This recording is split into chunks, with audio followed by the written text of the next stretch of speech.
melakukan penyelidikan serta olah TKP di tempat kejadian, Kepolisian Polda Metro Jaya akhirnya menetap putra bungsu Siti Ahmad Dhani, terduga peristiwa tabrakan beruntun di ruas tol Jagorawi kilometer 8 Minggu dini hari lalu sebagai tersangka.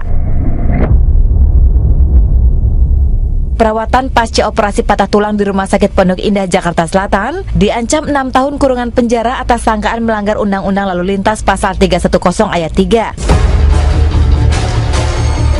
Status Abdul Qadir Jailani adalah tersangka dalam kaitan Pasal 310 Undang-Undang Lalu Lintas Ayat 3, yaitu karena lalainya mengakibatkan orang lain luka berat atau meninggal dunia.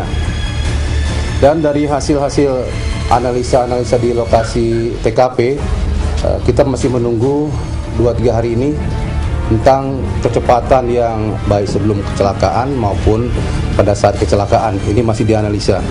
Sejak awal kecelakaan dan jelas ditemukan di TKP dan hasil olah TKP itu dilaksanakan, siapa berbuat apanya jelas. Disitulah secara textbook siapa yang menjadi tersangka sudah jelas, yaitu tersangkanya Abdul Qadir Jailani.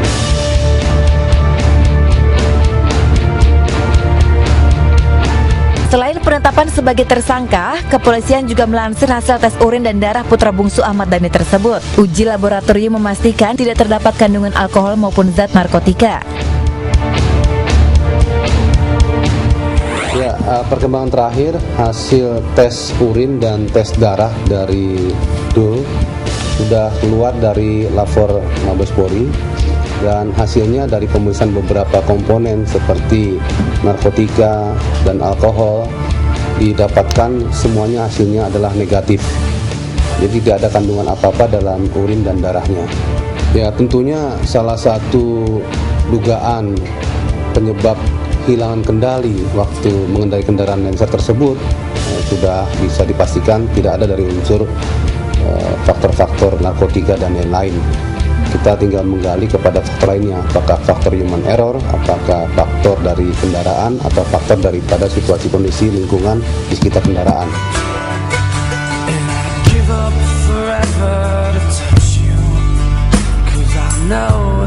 Usia Dul yang masih berada di bawah umur tak lantas membuat dirinya terhindar dari jerat hukum. Merujuk Kitab Undang-Undang Hukum Pidana, hukuman atas seorang pelaku pidana tidak dapat dilimpahkan kepada siapapun, bahkan kepada orang tuanya sekalipun. Sebelumnya, pemerhati anak Seto Mulyadi dan Komisi Perlindungan Anak mengatakan, jika Ahmad Dhani dipastikan ikut bertanggung jawab atas apa yang menimpa putra bungsu mereka. Dalam waktu dekat, penyidik Polda Metro Jaya juga akan segera memanggil Ahmad Dhani dan Maya Estianti untuk dimintai keterangan. Ya, yang melakukan tindakan itu yang diproses hukum. Ya, tidak ada yang kasus pidana dipindahkan kepada tanggung jawab orang lain, kecuali ya kalau ada orang sedang belajar mobil, ini pasal 79 Undang-Undang Lalu Lintas ya. Dalam prakteknya di jalanan, di lapangan, dia menjadi tanggung jawab si instrukturnya. Jadi kalau ada kecelakaan, yang tanggung jawab instrukturnya, walaupun yang belajar itu memegang setir kemudi, yaitu pasal 79 Undang-Undang Lalu Lintas.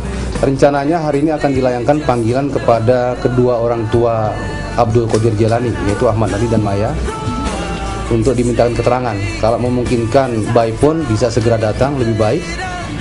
Namun tetap kita layangkan panggilan untuk 3 hari ke depan.